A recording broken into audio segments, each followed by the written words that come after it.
Hello， 大家好，我係宜家楊師奶。Happy Holidays！ 繼續我哋免費聖誕節目篇 Part 2， 睇下室內同室外嘅免費聖誕燈飾，當然去埋最受歡迎嘅聖誕屋，我哋一齊去片睇下啦。趁冇落雨，近近地去咗呢度先。出晒名又好受歡迎嘅 Port Coquitlam 聖誕屋，上年太多人排隊，今年終於睇到啦。同10月份萬聖節睇嘅鬼屋地址係一樣，無論係萬聖節嘅鬼屋同聖誕屋，一樣睇到目不暇給，令人非常讚嘆。屋主真係花咗唔少心思。聽聞今年嘅燈飾比上年更加精彩，唔知大家睇咗未呢？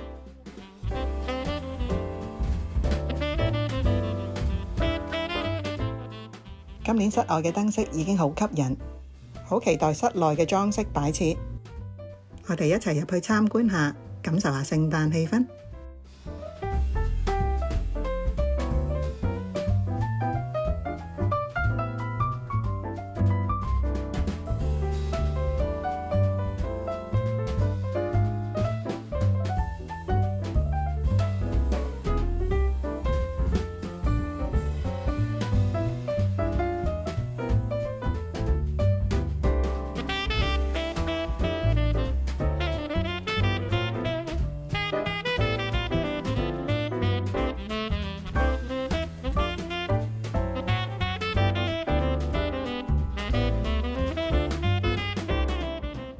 呢個 Minion 係咪好生動可愛呢？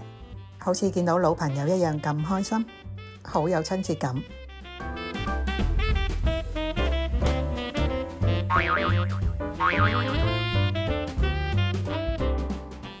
由於免費入場，歡迎大家捐助俾慈善團體。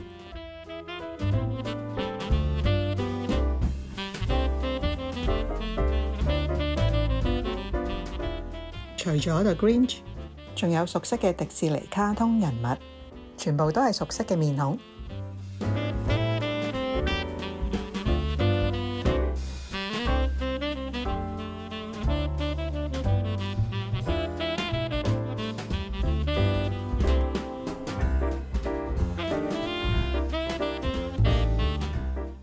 聖誕節當然唔少得聖誕老人啦，不過汽水就唔好飲太多啦。Anticipation for Christmas morning, they too eagerly await this magical night when they get to deliver dreams to children all around the world.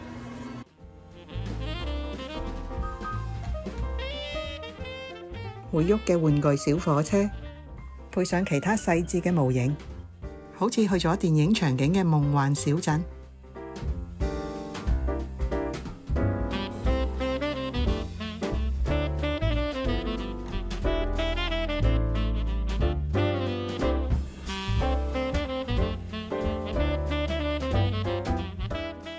話咁快就參觀完啦，衷心多謝屋主花咗咁多心思去佈置，令大家過咗一個溫暖又充滿氣氛嘅節日，多謝晒。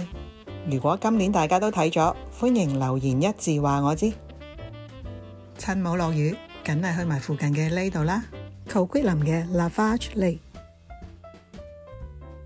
由11月直至到2月16號，每日嘅4點至到夜晚嘅11點。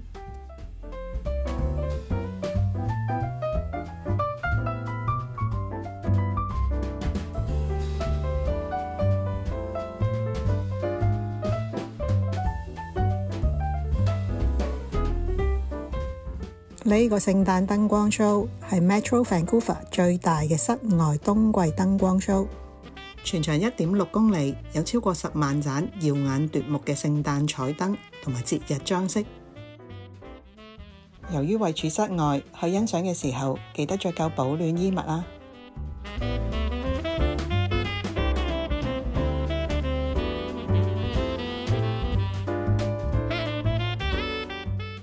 呢個部分嘅燈飾一定最受小朋友歡迎。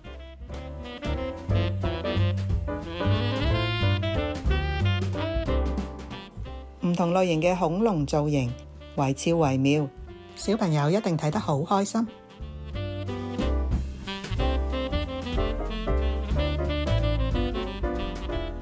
當然要行埋呢個經典浪漫嘅燈光隧道啦。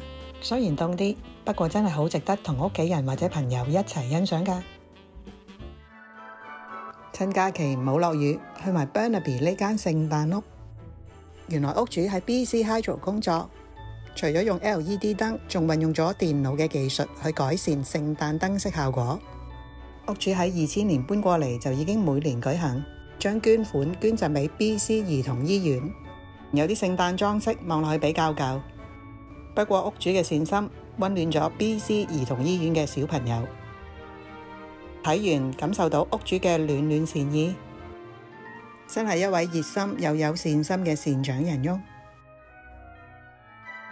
今期嘅彩蛋係佢隱藏喺購物中心嘅免費聖誕節目《聖誕老人魔法電梯》，一齊入部電梯睇下有乜嘢睇。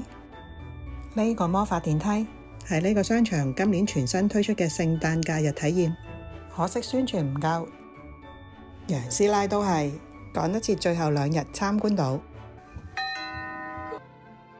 搭完電梯仲有好多其他聖誕裝飾打卡位俾你影相㗎，唔知 Coquitlam 嘅街坊有冇睇過呢？